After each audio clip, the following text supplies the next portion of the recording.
Chapter 11. The Fight Begins. Some days later, Captain Ahab and Starbuck stood and watched for whales.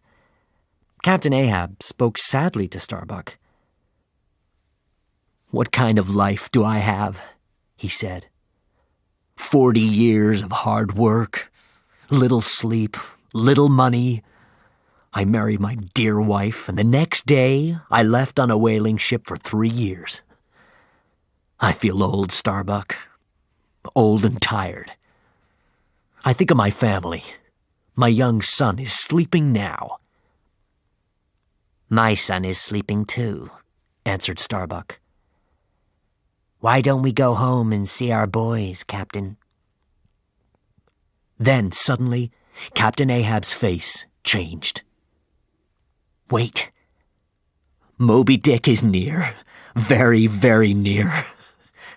I can feel him." The hope left Starbuck's face, and it turned sad again. He walked slowly away from Captain Ahab and went back to work. Captain Ahab was right. Moby Dick was very near. "White whale! White whale!" the captain shouted the next morning. And there he was, the largest and most dangerous animal in the ocean. But at this minute, he was beautiful. When he came up out of the water, his great white body shone in the morning sun. Birds followed him and flew above him. Captain Ahab's face shone too. He was a child again, happy and excited. "Get the boats, men! Move!" he shouted. We didn't have many boats after the strong winds. Captain Ahab and his men climbed into the first boat. Captain Ahab spoke to Starbuck before he left. "Stay here," he said. "Then you can see your wife and child again." Now we were in the boats. Moby Dick came up out of the water again. He was a huge white mountain. There were harpoons in his body from his many fights with whalers. When he hit the ocean again, water showered down on us. Then he swam down into the dark water, and the ocean was quiet. Where was he? We sat for hours in our boats and waited. Suddenly, Tashtego shouted, "The birds! Look!" The birds were above us, so Moby Dick was near. We looked into the water. Something was down there. It came nearer. It got bigger and bigger. Then he was there, the huge white whale. He came up under Captain Ahab's boat. His mouth opened. I could see his teeth. He closed his mouth on Captain Ahab's boat and took it out of the water. Fedallah and his men jumped into the ocean. Captain Ahab didn't jump. He stayed in the boat and shouted at Moby Dick. He tried to fight him, but he couldn't. His harpoon was in the ocean now, and he couldn't move easily with his whalebone leg. Then the boat broke and fell into the ocean. But Moby Dick didn't swim away. He started to swim around Captain Ahab and his boat.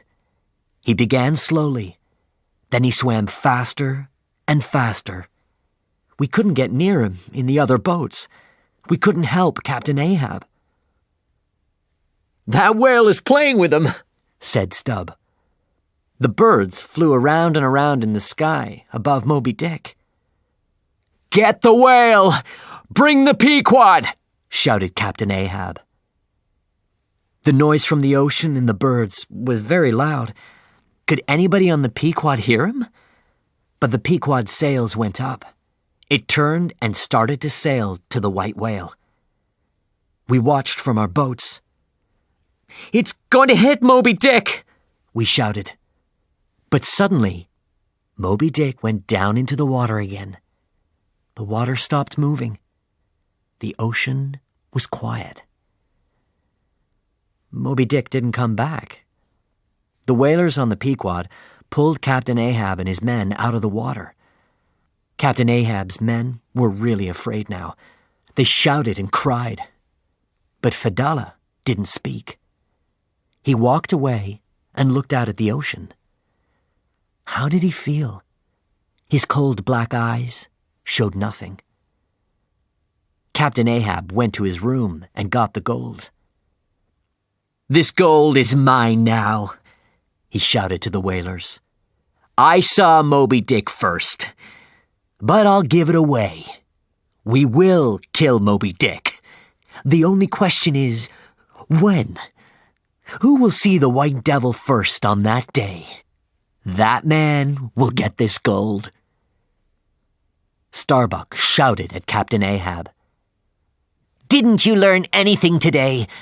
Are you really crazy? You have to stop. Don't go after that whale again." "Ha!" Captain Ahab answered.